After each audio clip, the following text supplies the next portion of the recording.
جائے۔ ایک انہوں نے کہا کہ قربانی کے گوشت کی شرعی تقسیم کے بارے میں بتا دیں۔ دیکھیں مسئلہ یہ ہے کہ اچھا انہوں نے ساتھ میں حوالہ بھی دیا کہ آپ نے یہ بھی کہا تھا کہ سارا گوشت رکھ سکتے ہیں۔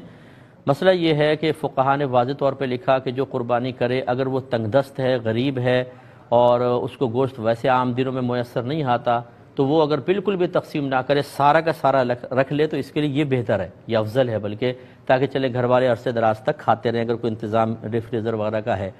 اور دوسری صورت یہ ہے کہ ایسی صورت کچھ بھی نہیں ہے، اس میں اگر آپ سارا رکھنا چاہیں تب بھی رکھ سکتے ہیں، کوئی شریعت نے آپ کو مجبور نہیں کیا کہ آپ ضرور بانٹیں، فرض یا واجب نہیں ہے، لیکن افضل بھی یہ صورت نہیں ہے۔ اگر اللہ نے آپ کو دیا ہے اور آپ مطلب بانٹ کر بھی جتنا اپنا آپ کا حصہ اس کو کھا سکتے ہیں اور بعد میں بھی خرید سکتے ہیں تو پھر تو اللہ کے راستے میں دیں، ٹھیک ہے نا، لیکن پھر بھی فرض کر لیں حکم شرع کے اعتبار سے عرض کر رہا ہوں، اگر کوئی سارا گوشت رکھ لیتا ہے تو وہ گناہ گار نہیں کہلائے گا۔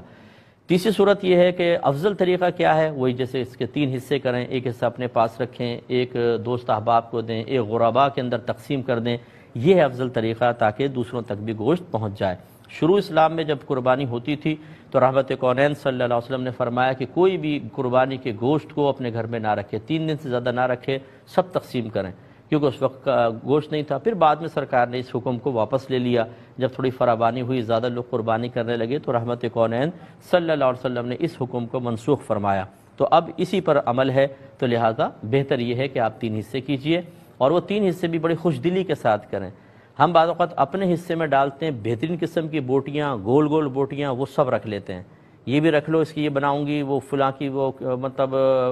بریانی بنانی ہے اور فلاں گوشت کے وہ نہاری بنانی ہے اور اس کے فلاں چیز بنانی ہے، اپنے اچھا گوشت رکھ لیا۔ دوست احباب کو پھر ان کے دینے کے اعتبار سے کسی نے ران بھیجیے تو ران، کسی کا اچھا گوشت آیا تو اچھا گوشت، جس نے کچھ نہیں بھیجا اس کو چھوڑ دو،